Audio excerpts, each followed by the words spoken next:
Hi, Hey, Nick. welcome. Hey, Thanks so much for joining me. thanks for the invitation. Delighted to be part of your good work.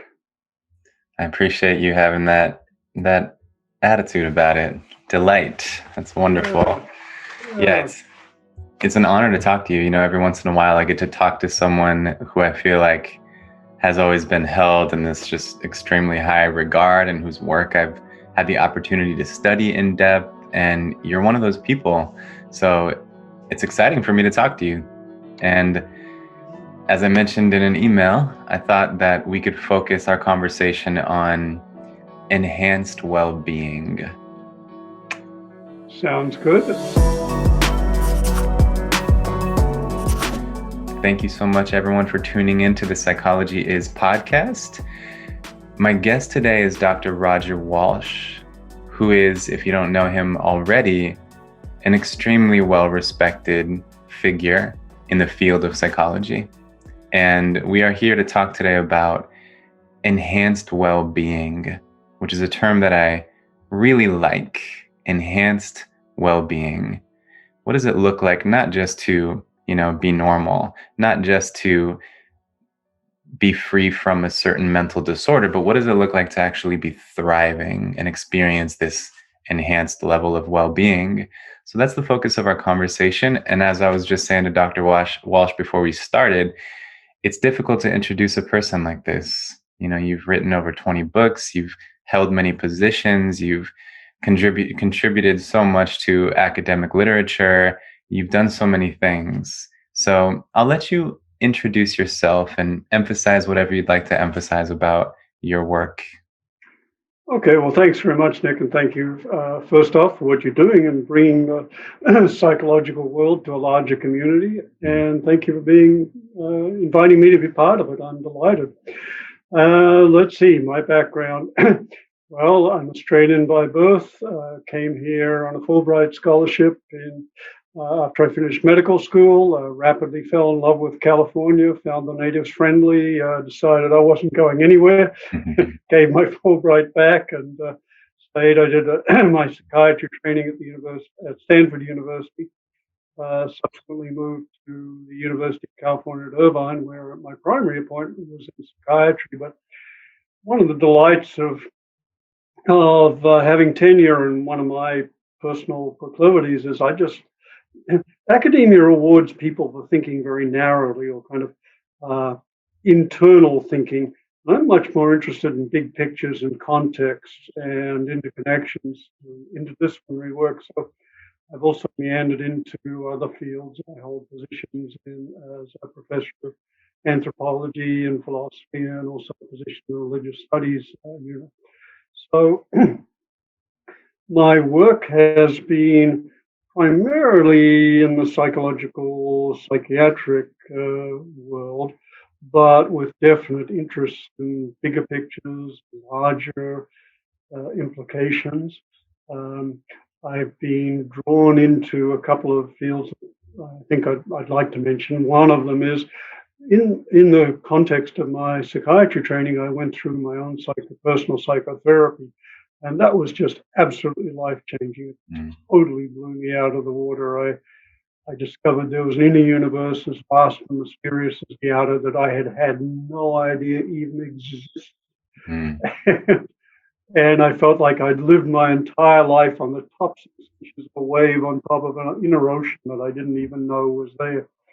I felt like I'd been blind, living unconsciously. And as I looked around the culture, it seemed like most of the culture lived that way too, quite unaware of the inner depths, resources, and uh, opportunities within us to deepen our experience, to draw on reservoirs of insight and understanding and guidance.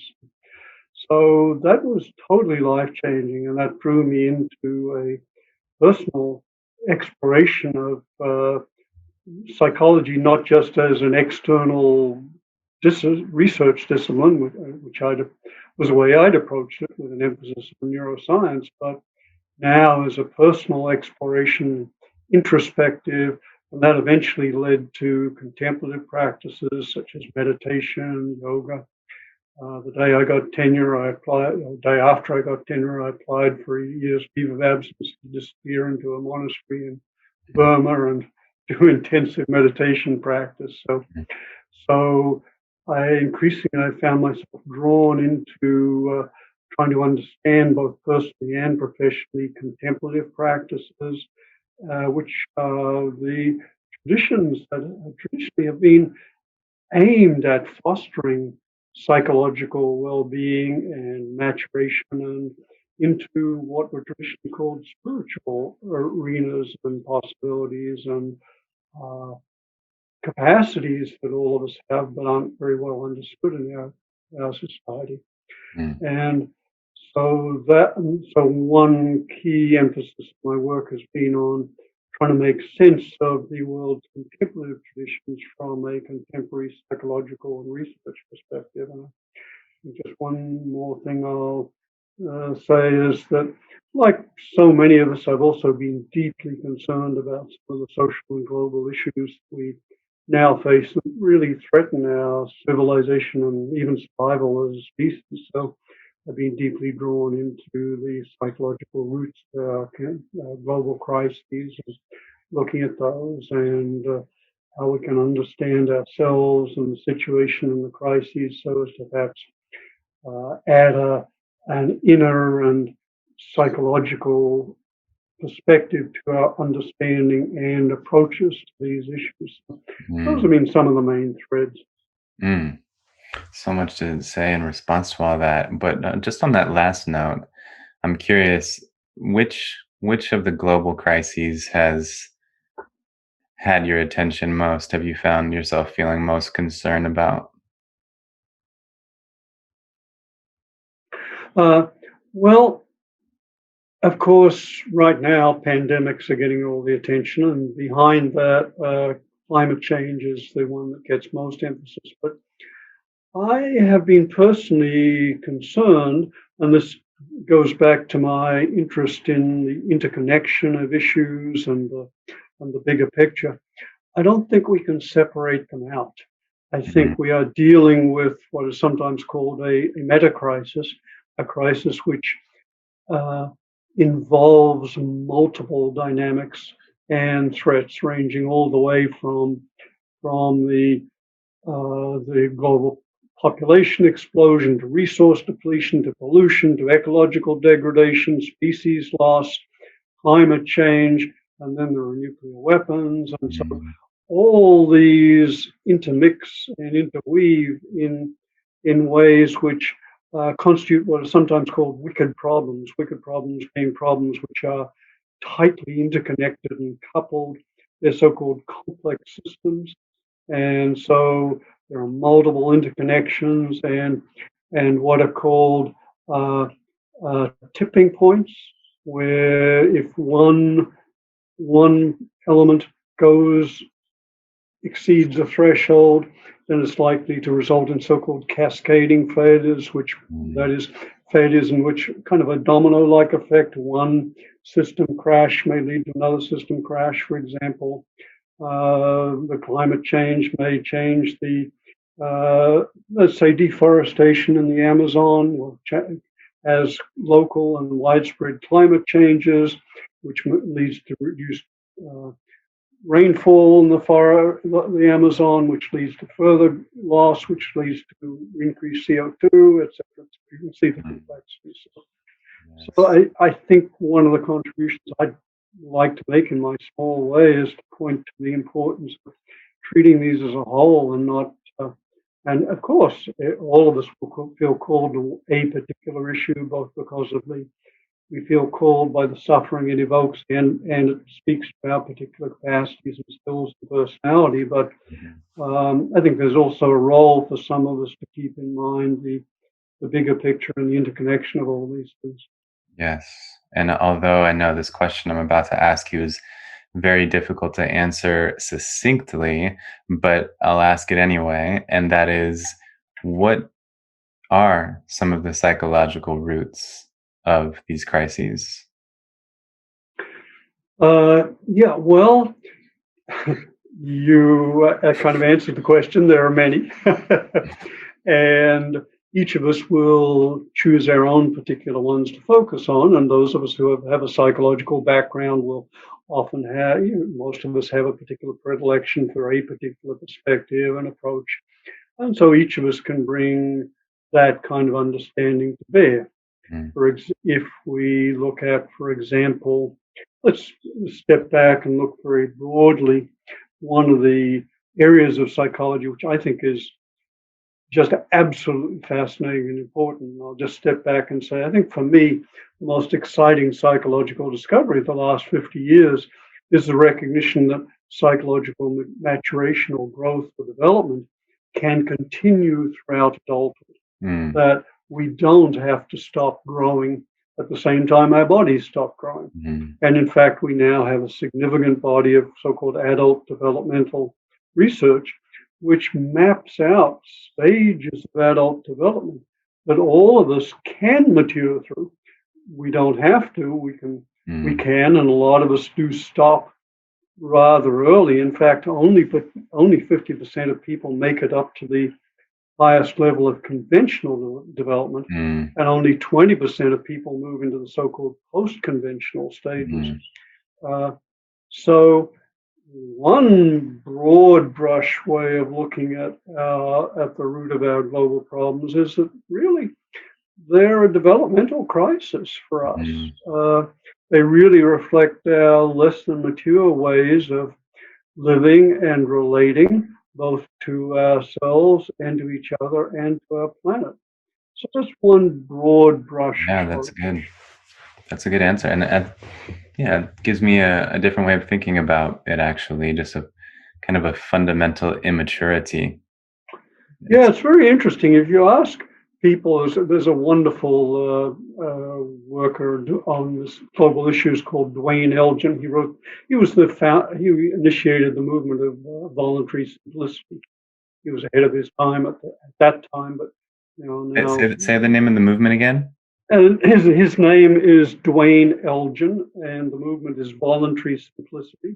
Voluntary simplicity. Recognition that living a less cluttered, frenetic existence is a more fulfilling one. It's a very simple thesis, but of course it runs counter to the momentum of, for example, $1 billion of advertising that all of us have aimed at us. Buy this, get that, then you'll feel fine. So Dwayne Elgin has been, he started working as a futurist, and his work, for example, has been a very powerful big picture perspective here.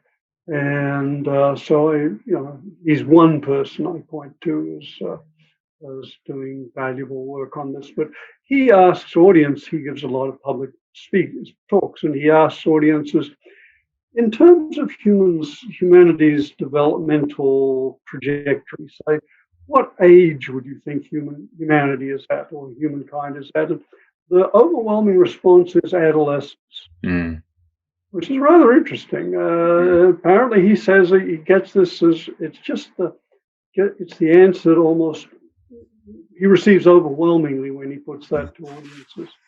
That's probably the answer I would give too. Yeah, I can see why people say that, because it's like, yeah, we've developed in certain ways. It's like enough to be to have a big impact for better or worse, but not necessarily mature enough to have the foresight about what our impact will be.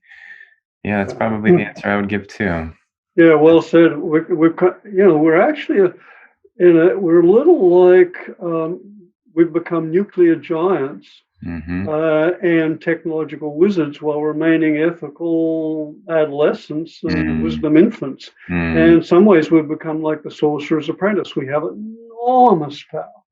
I just want to reflect back what you just said. That was great, and I'll paraphrase because I don't know if I could quote exactly, but you said we've become nuclear giants and technological wizards, but ethical adolescents and wisdom infants. That's great. It's great. It's kind of the way it feels, doesn't it? Does that match for you? Definitely.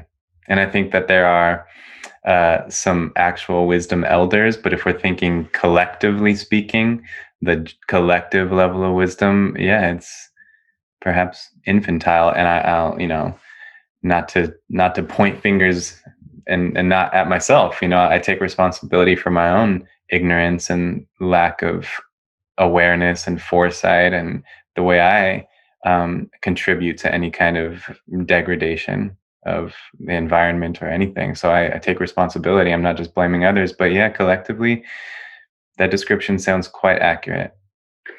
Yeah, and there's a very painful aspect to that description, but there's also a more positive possibility, because if we're looking at ourselves both individually and as a species and a culture developmentally, then it says that, yeah, right now we're ethical infants and wisdom and kids, but there's a potential for us growing and becoming much more. Yes. And one of the great, most exciting discoveries for me, along with the recognition that, oh my, there are these other developmental possibilities that are available to all of us, is the recognition that the so-called wisdom traditions, or the contemplative traditions of history, the traditions associated with the great religions. All the great religions have. We think of meditation as yoga as being Indian, but every one of the great religions has its own meditative or contemplative or yogic side. They're often in the West have been, well, suppressed, frankly, for centuries. You could end up on funeral pyre if you did some of these practices. But these practices are available. And for me, one of the absolutely life-changing moments for me in my life came when, after getting into psychotherapy and then gradually moving into meditation and yoga and so forth, and finally they seemed to help. But I couldn't figure out why, because I knew religion was the opiate of the masses. I've had a relic of primitive thinking because I was a hardcore scientist. Religion. And then there was one moment when I was walking across the living room floor after puzzling over why the hell are these things working, et cetera, when it hit me that behind the conventional institutions with their rituals and dogma were these much less well-known practices for training the mind to induce the same states of consciousness and same levels of development and same insights and transformations that the great founders and saints and sages had realized. Yes. And that they had left us technologies of transcendence for cultivating and realizing our own potential, so that we could have the same states and reach the same levels of maturity they had. And it's like, that just blew me out of the water. I want to read something. That you wrote that relates exactly with what you're saying. So this book here, which you and your wife Frances edited, is one of my favorites. And I'll bring up the topic of transpersonal psychology in a moment. But I would say anyone who's interested in the topic of transpersonal psychology must have this book, Paths Beyond Ego, this anthology with a bunch of incredibly powerful intellectuals and just intelligent people. So there's two quotes from one of your chapters in this book, which is called Hidden Wisdom, that are relevant to what we're talking about here. So, you talk about how Western philosophers usually assume that intellectual training and analysis alone provide the royal road to understanding. But that other traditions, and including transpersonal psychology, they emphasize that, quote, while intellectual training is necessary, by itself it is not sufficient for deep understanding. And then the other quote I wanted to read is from the same chapter here, talking exactly about what you're saying, about all these ancient traditions, and that there is an experiential component that's crucial. And so you wrote that unless this wisdom is directly experienced in succeeding generations, traditions easily ossify into mere dogma. And I just think that is spot on. And again, related to what you're saying, because you're talking about experiencing for yourself what these transcendent technologies or technologies of transcendence can bring about in a person. And that's what I think is so unattractive about religion to many people, especially who identify as scientific, is that they become dogmatic, and that they're always, pointing to these revelatory scriptures that are, you know perfect, and there's just a lack of saying, go ahead, see for yourself. And the see for yourself element of it is really important, and that it's experiential. Yeah, well said, Nick. I couldn't agree with you more. And in fact, we tend to divide religions as, there's Islam, there's Christianity, there's Confucianism, Taoism, etc., etc. But there's an even more important division within each tradition, and that is there's the what's usually thought of as the conventional religion, which is in psychological terms, which centers around the mythic literal stage of development and focuses on a narrative, basically. And at the literal mythic level of faith development, basically, if you believe the narrative, the story, you're saved, and if you don't, you're damned. But there's a very different kind of religion, which is contemplative, which is based on training and transforming the mind. Yes. And that, with the narrative, you have to believe to be saved. With the contemplative, transformative, the invitation is, see for yourself. Yes. Check it out.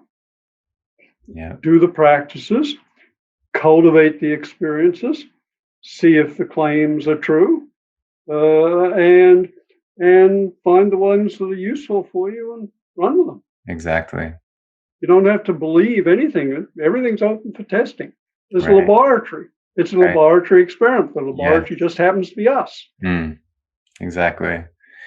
So I want to know about how you got involved in transpersonal psychology. And I'll just say for listeners that there have been some major waves of perspectives in the history of psychology, and each of them has a different view of both what the subject matter of psychology should be and how we should approach studying it.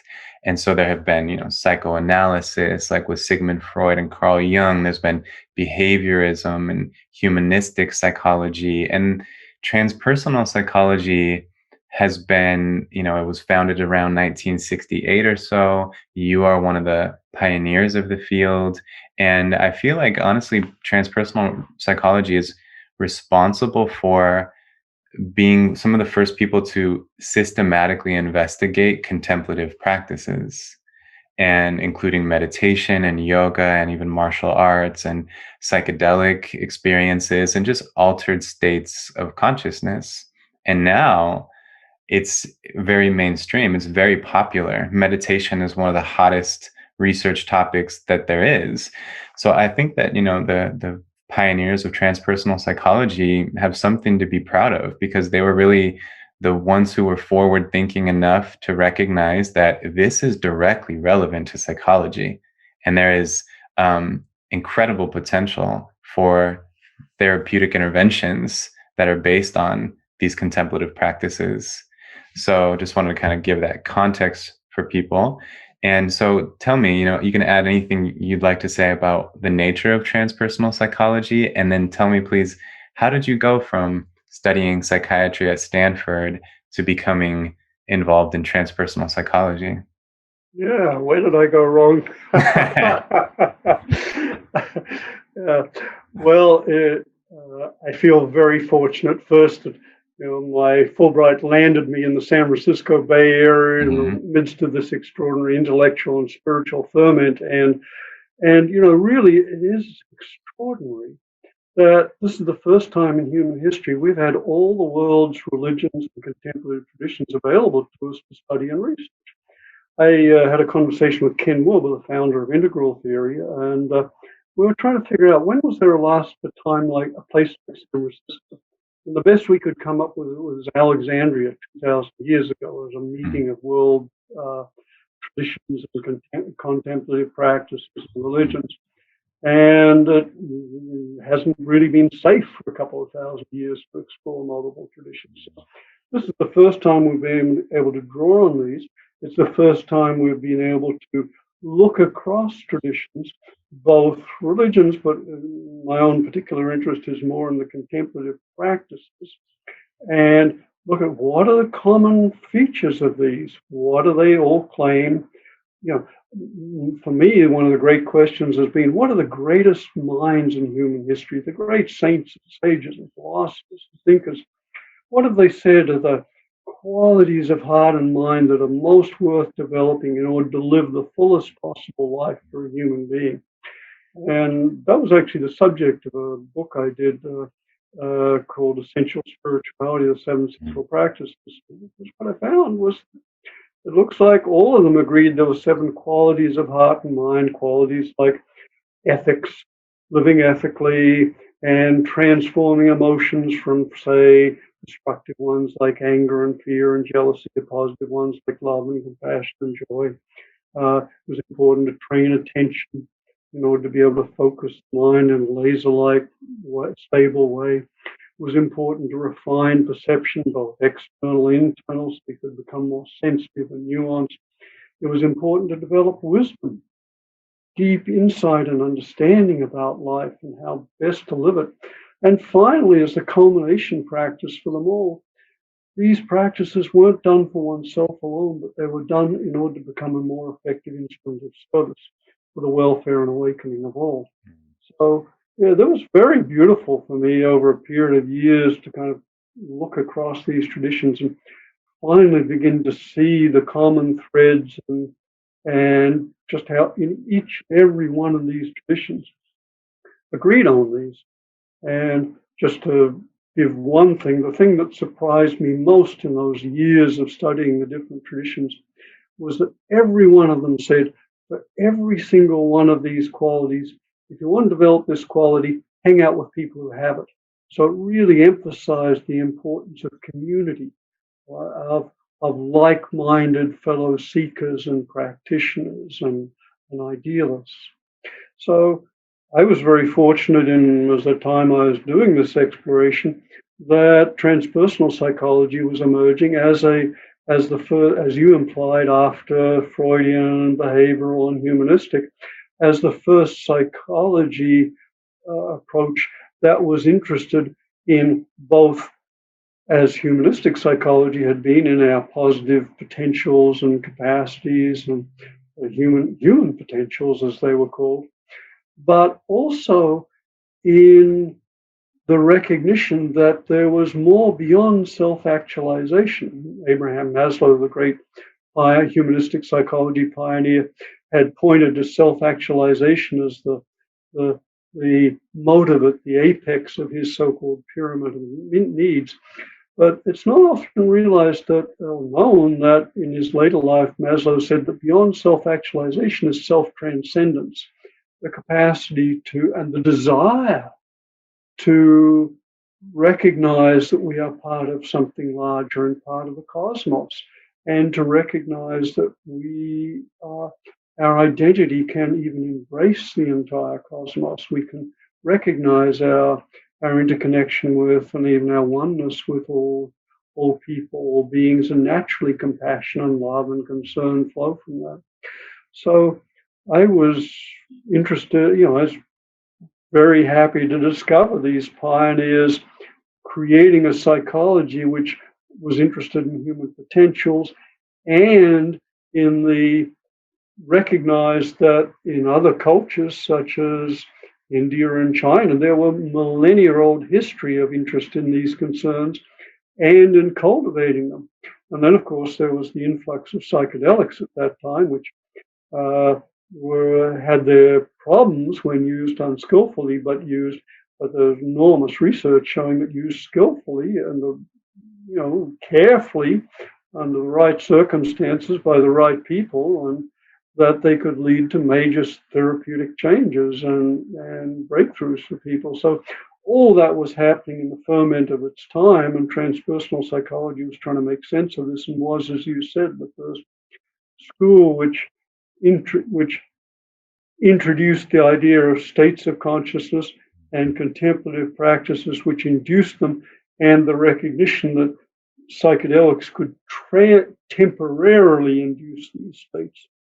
But there was a recognition that temporary highs weren't enough. The goal, as Ramdas, former Harvard psychologist, said, goal is not to just taste a high, it's to live high, or more technical psychological language, it's to transform altered states into altered traits and even into higher stages of development. So transpersonal psychology was doing all those, and then one of the great pioneers in that work was Ken Wilber, who subsequently went on to an even larger perspective, which he called integral psychology and integral theory, kind of interdisciplinary work, in which he drew across really the most broad-ranging intellectual synthesis we have of our time, of not only different psychologies, but different disciplines. So that's, I feel very fortunate to have been part of this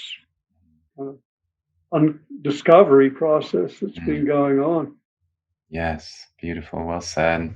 And this is actually like a perfect segue into this topic of enhanced well-being. I feel like you've touched on it here a bit, especially when you were describing like what you wrote about in Essential Spirituality, the common features of various traditions of the world. So that certainly relates. But, just can you speak to me about what does it look like to have enhanced well-being? And then what we'll talk about next is how can a person cultivate it? But first of all, just describe, what does enhanced well-being look like? Yeah, it's a great question, Nick. And it's fascinating. When I started researching this area, there were hundreds, probably thousands of books and even more thousands of articles on psychological disorders and disease and psychopathology. There was almost nothing on psychological health. I edited a book at the time called Beyond Health and Normality, which was trying to look at, well, what are the potentials? But it was largely a theoretical book. It was people talking about their visions of what might be possible, etc. Now, fortunately, we have a growing field of so-called positive psychology, which is aimed at looking at psychological health and well-being. And broadly, what's being found, I think, is multifold. First, it's possible for people to grow more psychologically healthy, that is to have, for example, less negative, painful emotions like anger and fear and jealousy, and more positive ones. It's possible for them to uncover limiting and destructive beliefs and go through what's particular cognitive therapists are the ones who focus on this primarily, but uncovering limiting beliefs, releasing those. And limiting beliefs are basically beliefs which constrict our potentials. Henry Ford, who was a pretty good psychologist, in addition to making cars, said, those who believe they can do something and those who believe they can't are both right. And if you believe you can't do something, then that's a limiting belief. And beliefs are like self-fulfilling prophecies. Yes. They have enormous power. And one of the things we're discovering in recent psychology is just how powerful our thoughts are. And that, of course, that's the whole field of cognitive psychology and cognitive therapy. But it goes back a long way. The opening lines of the Buddha's teaching, his little book, the Dhammapada, which may be his earliest teachings, begins with the lines, we are what we think. All that we are arises with our thoughts. With our thoughts, we make our world. If you're one of the great awakened sages of all time, what's the first thing you're going to teach? And very interesting, one of the first was about the nature of thoughts and their power. And we're waking up to that. So healthy people have fewer limiting beliefs, fewer negative beliefs, fewer self-attack thoughts and beliefs. they have more positive emotions, and we should come back to the idea that with psychological health, people tend to mature through first conventional stages of development and then into post-conventional stages. Mm. So those are some of the things we have. Yeah. We have on the one hand, these positive health at the same level and positive health as developmental growth. Mm. Beautiful. And just to kind of add a little bit to what you're saying, I Yeah, think please. it's helpful for people to perhaps conceive of this as being very subjective, because what constitutes well-being for one person might look a little bit different in another person. And there are definitely some universals, like I think for everybody who is experiencing enhanced well-being, everything you just said is going to apply to everybody. And then there are also, for some people, for example, it might look like extreme productivity. They might write as many books as they wish they could write. But for other people, it might not necessarily look like that. And it will just look more like deep contentment with a simple life. And both of those, can be perhaps considered to be enhanced well-being. But it's just whatever is fulfilling to the individual, there's just perhaps a fairly extreme degree of that sense of fulfillment. And so it's difficult to portray enhanced well-being in a templated way, because people are so subjective and life is fulfilling in different ways for different people. And yet there are certainly going to be some universal characteristics of enhanced well-being, which I think you've just described well.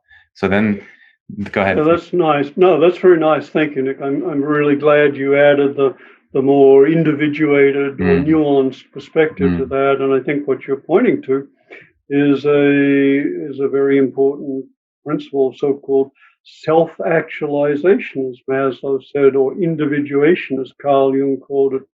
That is becoming more, healthy people become more themselves. Yes. As we all have different personalities, and you said it very nicely. It's not one template. It's and for the existential psychologists, authenticity would be terribly important. Really being true to who we are. And in the Indian tradition, there's the idea of one's svabhava, that is one's unique being, and one unique being calls one towards one's svadharma, one's unique path. I'm really grateful you brought in that more nuanced perspective there. Yes.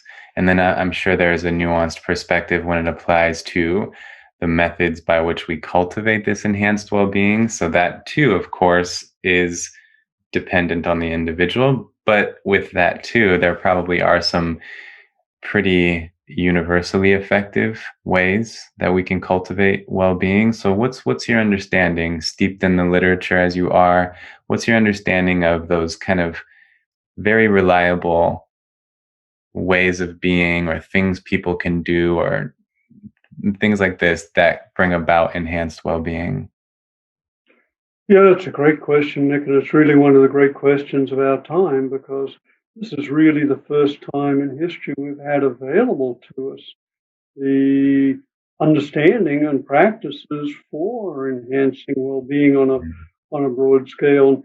So maybe we should look at both the individual perspective and then the social educational perspective, because we're going to need both if we're to mature our way out of these very challenging times we're heading into. So first, for individuals, for psychological health and well-being, one of the I actually pointed to one thing that's really important before, and that is the idea of choose carefully who you hang out with. One of the things we're finding from so-called social network theory, social network research, is just how incredibly sensitive we are to the attitudes and behaviors of other people. And that consciousness is catchy, that we become who we are like. In fact, there's something called the Michelangelo effect, which says that people who are in contact a lot actually sculpt one another psychologically and even physically. Mm. So that if, for example, and sometimes the amazing thing is with social networks, you can, if, for example, your partner's brother starts, stops exercising and starts gaining weight, there's a good chance you'll start gaining weight. Mm. It's like these attitudes and behaviors are transmitted in very subtle ways. And the Michelangelo effect says that people who spend a lot of time together come to act like and behave like one another and even look like one another because they share emotions and their muscle facial patterns and tensions take on the same patterns. And you can see this in, they've done the research with photographs. It's, this is the Michelangelo effect. We literally sculpt each other. That's So then, yeah, isn't it amazing? It is. So, wow. So then it becomes, gee, our parents really knew something when they wanted us to hang out with the right kids. Right. It applies not just to kids. It applies to, okay, what qualities would you like to develop? You want a little more wisdom and maturity? Great. Who are the wisest, most mature people you know, and how can you arrange to spend more time with them? As opposed to maybe hanging out with your drinking buddies and, getting drunk on Friday night. So that's the first thing, which is a really simple but really important thing. Just a quick thought on that, please remember. Yeah, please, Nick. It's really, it's fascinating. And I wonder if there's anything to how moldable some people are, like whether two people have an equal sculpting effect on each other, or if there are cases where one person is a little bit more influential and others mold to them more than it's going in the reverse. It's just a thought coming to my mind. I wonder, and as I think about examples that kind of confirm this, I can think of examples where it seems like, maybe one person is a little bit more stable in their traits, and therefore they have a little bit more of this molding Michelangelo sculpting effect on others in their life than they do to that person. So that's just an interesting thought that I'm having. Like, I wonder what that dynamic is like. Yeah, I think that's a very insightful recognition, Nick, and a very important one. And yes, the research bears you out that in general, when people come together, the so-called dominant personality has more influence than the less dominant personality. And the person who is stabilized will change less than the more malleable person, or a person who may be a little less mature and in fluctuation or between states and stages, etc. So I think you're exactly right. Interesting. So what else comes to your mind as a kind of a universally reliable way of cultivating enhanced well-being? Yeah, okay. Well, there's a lot of things. One is a really crucial one. If you look across the world's contemplative traditions, all of them emphasize the importance of ethics. That is, living in a way which both honors who we are, as we were talking about before, being authentic and true to ourselves, and is sensitive to the well-being of others, and emphasizes that being unethical exacts a greater price than we usually recognize, and being ethical brings more rewards than we usually recognize. And there's a way of understanding that can be understood at many levels, and of course, like so many behaviors and ways of being, there are different levels of ethical behavior and maturation. But let's look at just at a psychological level, since we're doing psychology and look at what happens. And this is something, one of the beauties of these life experiments. All of us can check this out for ourselves. Again, we don't have to believe anything. This is something we can test.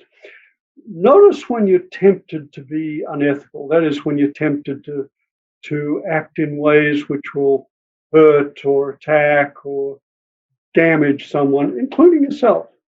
And if you check in at that moment, what you'll find is painful, destructive motives and emotions like fear or jealousy or anger or greed. And if you act them out, you will reinforce and strengthen them in your own mind. They will become a little more ingrained as habits, a little more deeper, hardwired, or in traditional terms, they'll leave more karmic residues. That's the bad news. On the positive news, the good news is that just check in when you're inclined to be ethical, when you move to be kind and generous to someone. At that moment, what you'll find is there are motives and emotions such as care and love and joy and generosity. And if you act those out, you'll strengthen and condition and deepen and more hardwire those in. So each of our acts, to the extent it's ethical or unethical, trains and sculpts our minds and our habits and our ways of being. And just by the practice of recognizing how important ethics is, we can live in a way which we can begin to change the conventional understanding of ethics from a kind of moralistic, do this or God will get you, or do this to be a nice boy and a nice girl, to a more psychologically sophisticated view of, ethics is enlightened self-interest. When you're ethical, it serves you and everyone around you. So it's a win-win. Yes. As all the virtues turn out to be, all the virtues, we think of being virtuous as kind of something you do by gritting your teeth.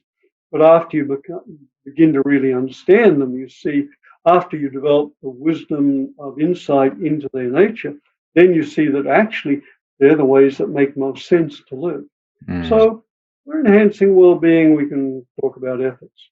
Then we can talk about, for example, if you are drawn to meditative or contemplative practices, those are millennia-old ways of enhancing psychological well-being and maturity.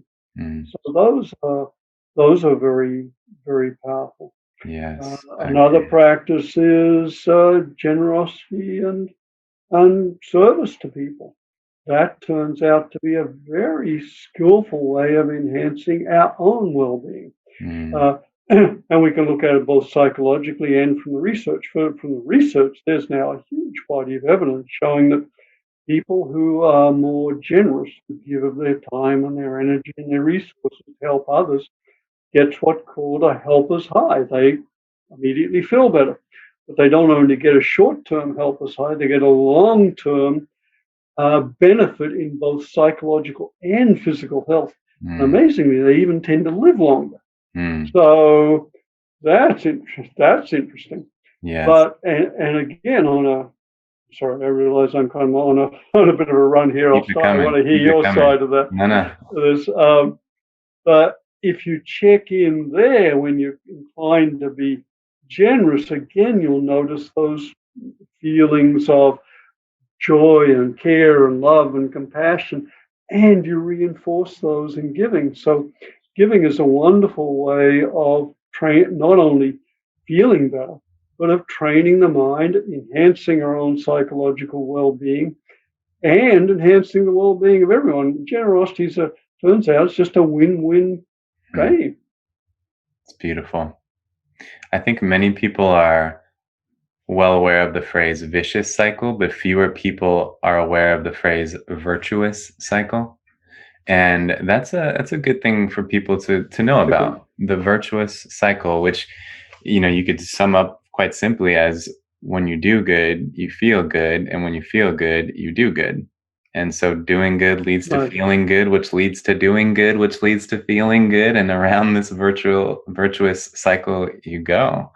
And I love this because clearly, like you said, it's a win-win. So it's like, how do we enhance well-being? Well, there's the question of how do I enhance my own well-being, but also how do I enhance well-being in others' lives? And the answer can actually be the same thing. It's Yeah. like be in service, be generous, be kind, be virtuous, be good, and then you'll feel better yourself. So it's personally beneficial, and those who you serve and express your love to also experience enhanced well-being. So I really love how that connects. Yeah, that's beautiful, Nick. Thanks so much. And and you're pointing to the beautiful recognition that service is not self-sacrifice. It also is enlightened self-interest. Mm, And once you get that, everything changes. And you mm, begin to understand why all the contemplative traditions emphasize all these practices, the yoga, the ethics, the meditation, the contemplation, are not just for yourself alone. They are to render us more effective instruments of service, but it's a virtuous cycle. We serve, we go into ourselves to go more effectively out into the world, and we go out into the world to go deeper into mm, ourselves. beautiful. And in fact, the great historian Arnold Toynbee found that the one characteristic of the life cycle, those people who had made the greatest contribution to human well-being, was what he called the cycle of withdrawal and return. For at a certain stage of their life, or sometimes several stages, they withdrew from a while from the hustle and bustle of daily activity. They went deeply into themselves to wrestle with the great questions of meaning and purpose and life, etc. And then, having come to some sort of insight, then they returned in Mm, order to offer their understanding and their service to others. mm. And that cycle, withdrawal and return, is what you call the virtuous cycle, is really, Toynbee found, was the characteristic of people who've been most contributory to in human history. That's inspiring. Just to understand that framework, to be able to put that language on it.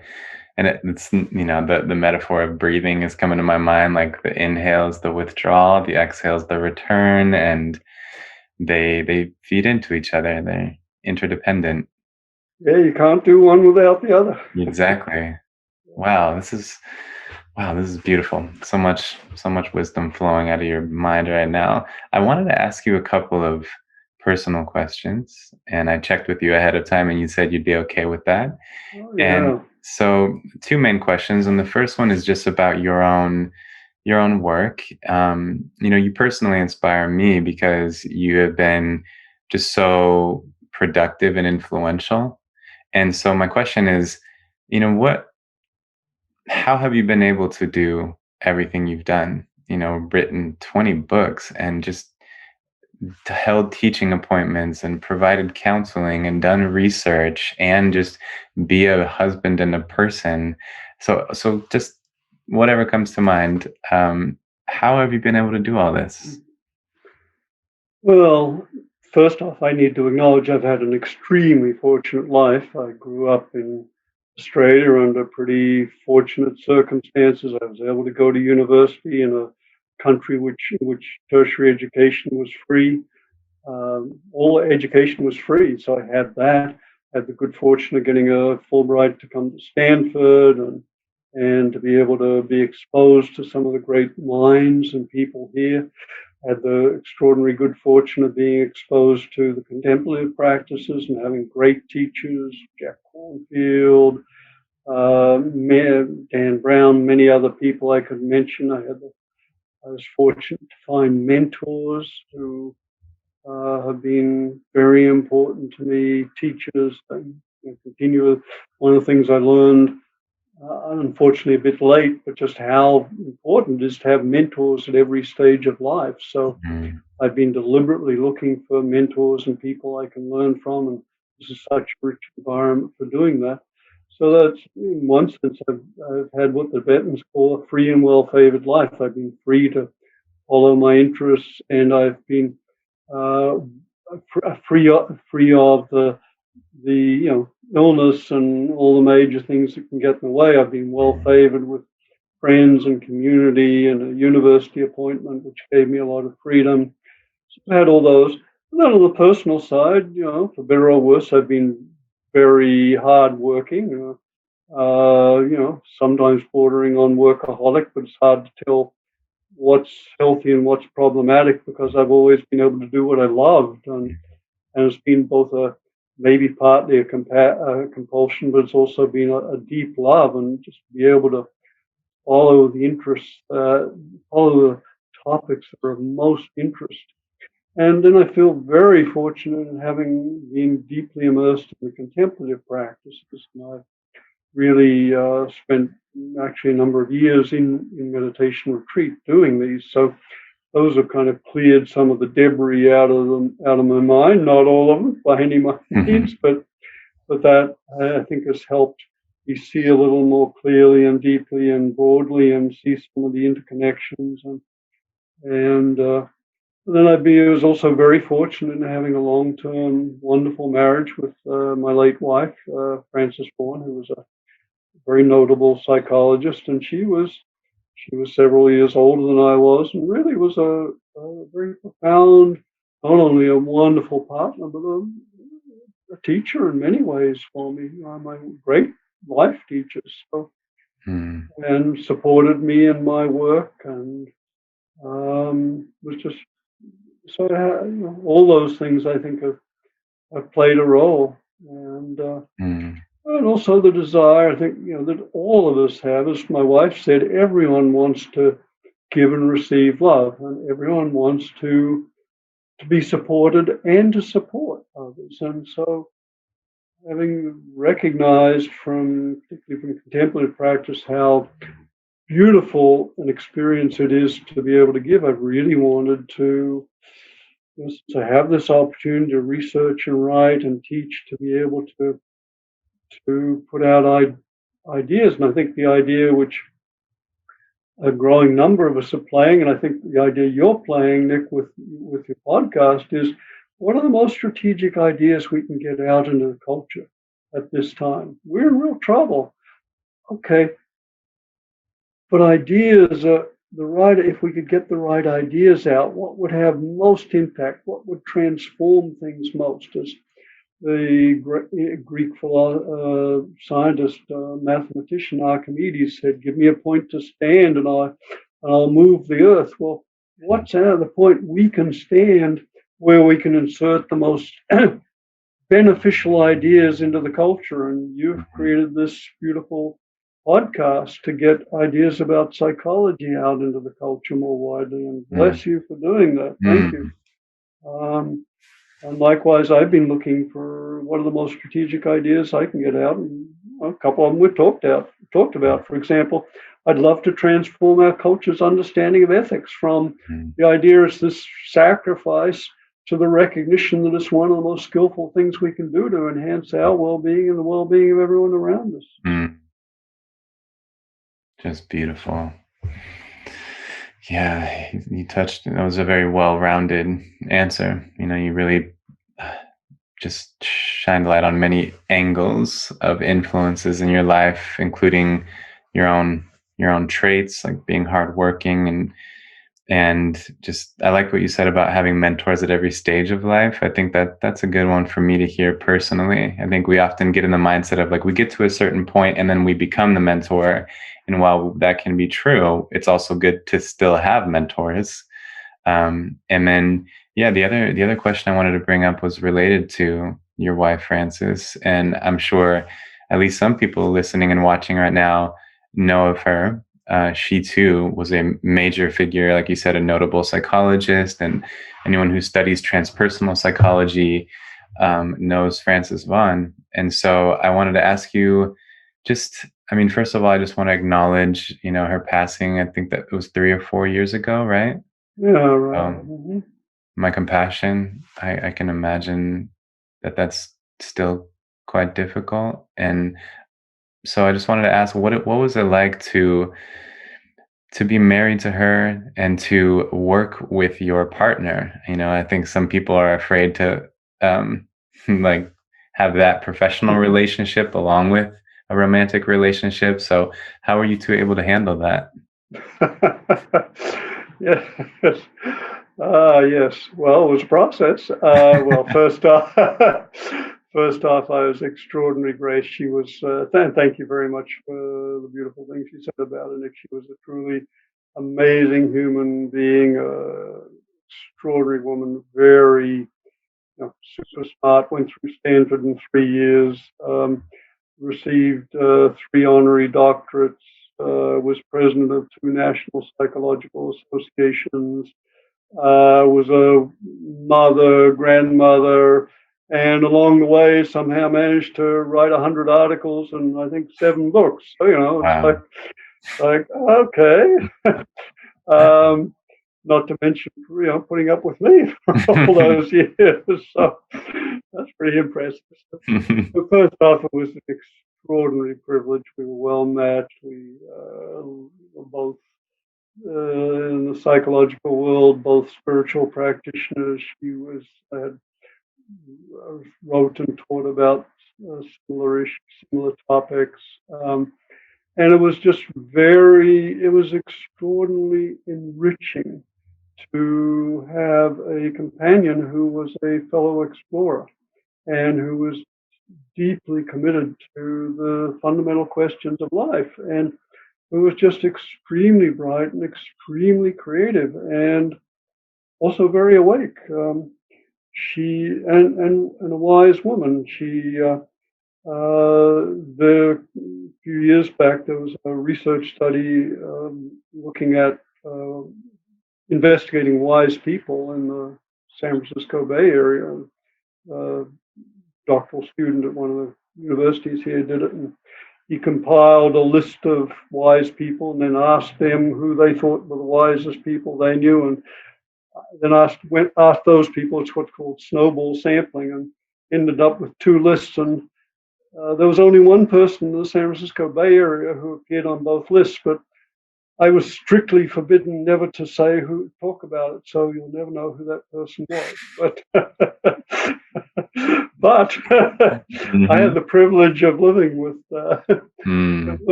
That's amazing. So it was a gift, and there probably aren't many husbands who go to the dining table with a pen and pad and take notes as their wife talks, but I did. Wow, yeah. And so I would, come along with ask about, after a morning's writing, I might be stuck with something, so I'd put a question to her, and she would, download some things, or maybe it was a dream. We had dreams the previous night we'd explore together, and she was just a mine of information and wisdom, which I was fortunate to be able to draw. So it was truly, a great gift of my life, and my life will be forever imprinted and touched by her, and still graced by her. You make me cry. It's so meaningful to hear you speak like this. Yeah. And I mean, it's just got me reflecting on my wife too, who is just also an incredibly wise person, someone who I feel like is also a teacher to me.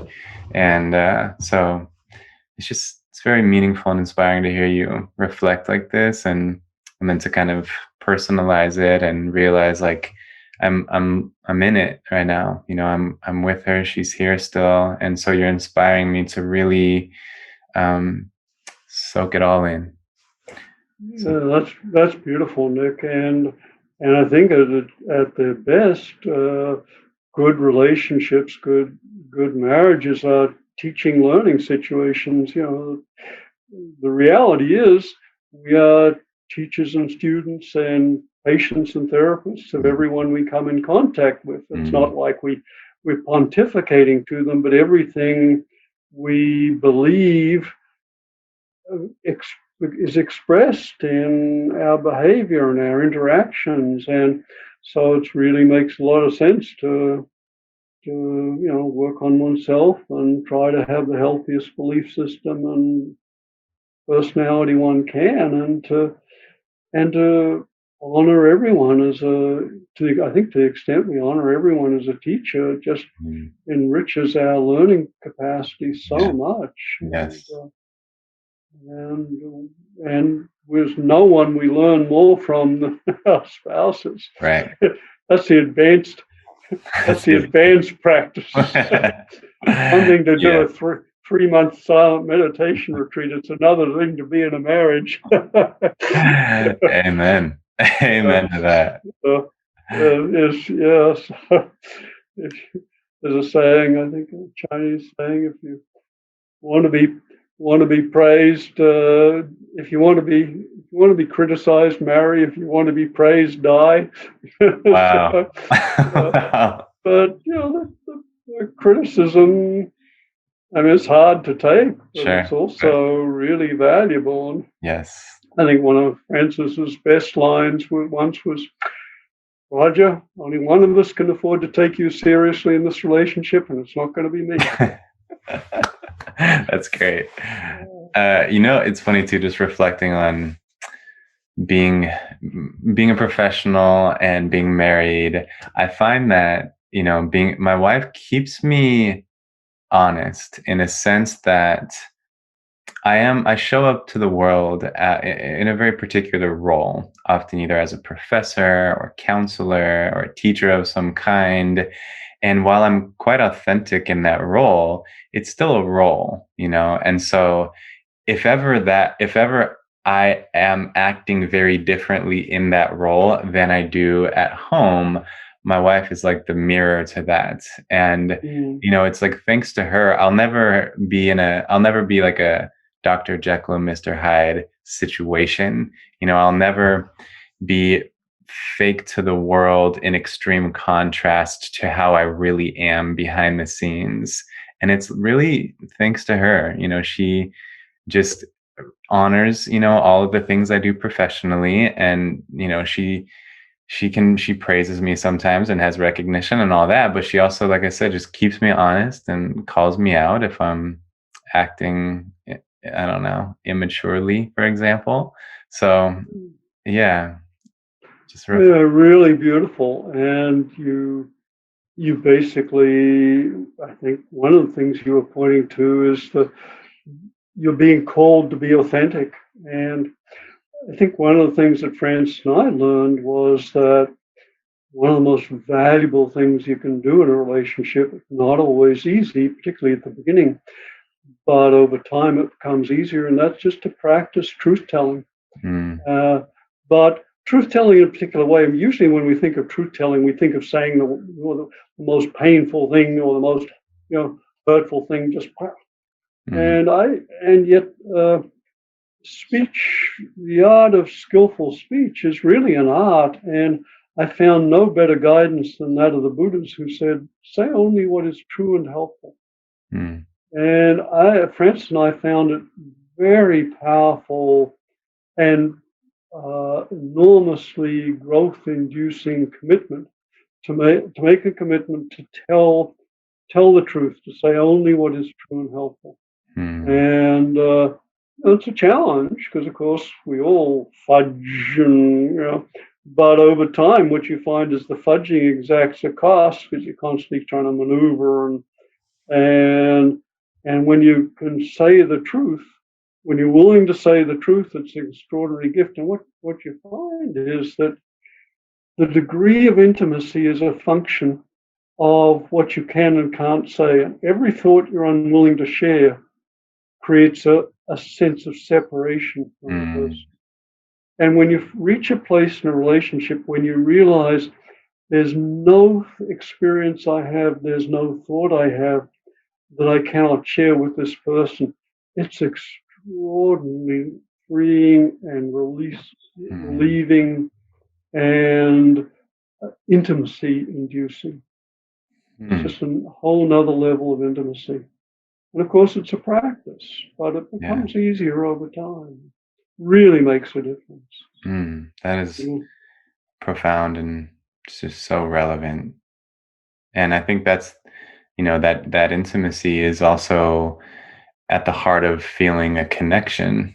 And connection is what I think is just obviously one of our most basic needs. And so this really gets at the heart of, like, what's necessary to experience well-being as well. Tying it back to everything we've been talking about is having those types of relationships where there really is that intimacy, where you can share your innermost, and there's nothing, like you said, that you wouldn't share with the person, and it goes both ways.